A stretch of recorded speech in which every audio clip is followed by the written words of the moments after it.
Hendon Hooker is available for you in the third round, would you be okay with the Bears using that third round pick? It's an early third round pick.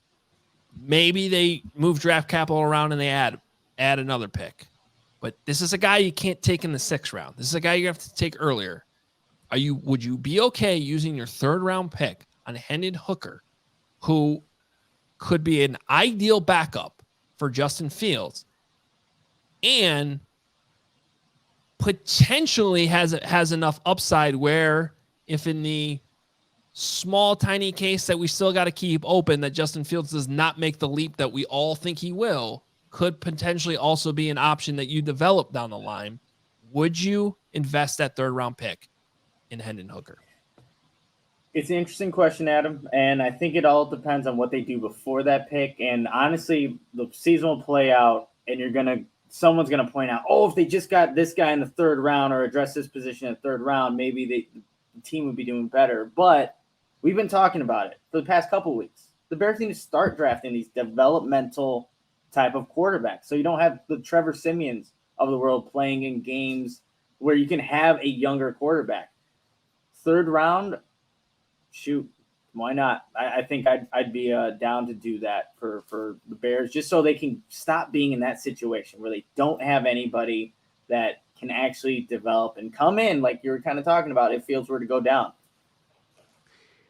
First of all, I want to shout out somebody in the chat by the name of Baked Jordan. A Jordan picture where he looks stoned is one of the more amazing chats that I've seen tonight. Second of all, Hogue, I'm not with you. I don't think you have the luxury to do it. I'd love to see him draft a quarterback and take a flyer 5th, 6th round. Give me let's try to find the next Brock Purdy, which feels ridiculous to say. But at any rate, I do like that he's made a ton of starts. Hendon Hooker, he said, he's been in 42 college games, 36 starts, started with Virginia Tech, then Tennessee. Clearly had his best year last year. I'm just looking at his numbers here. 7,656 yards for his career, over 3,100 last year. And he had 27 touchdowns passes to 2 interceptions, 31 touchdown passes to 3 the year before. That's pretty damn awesome. I get why you're bringing it up. I understand it.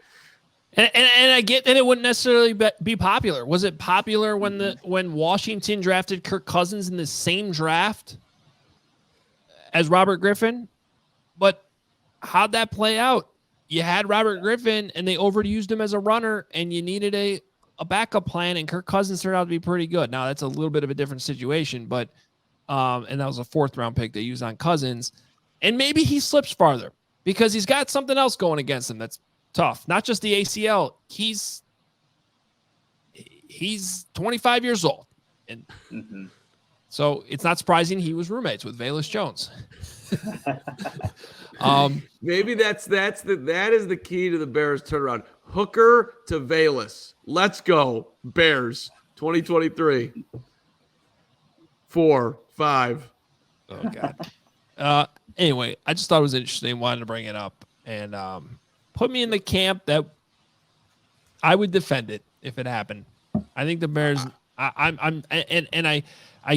just really think they need to start investing more in the quarterback position, regardless of what they think about Justin Fields. If it happens, I will not be the person on here screaming that was a dumb pick. I will not. I'll say that's super ass interesting that they just did that. That's what I'll say. Super ass interesting. Super ass interesting. Okay. And it would spawn a ton of conversation, which wouldn't necessarily be terrible for us. I'd be surprised. I'd be very surprised.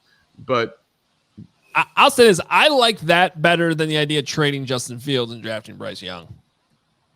Oh, 100%. It's not even close. So if it had to be one or the other, which obviously it doesn't, but if you had to tell me, which one would you rather do? I would do that for sure.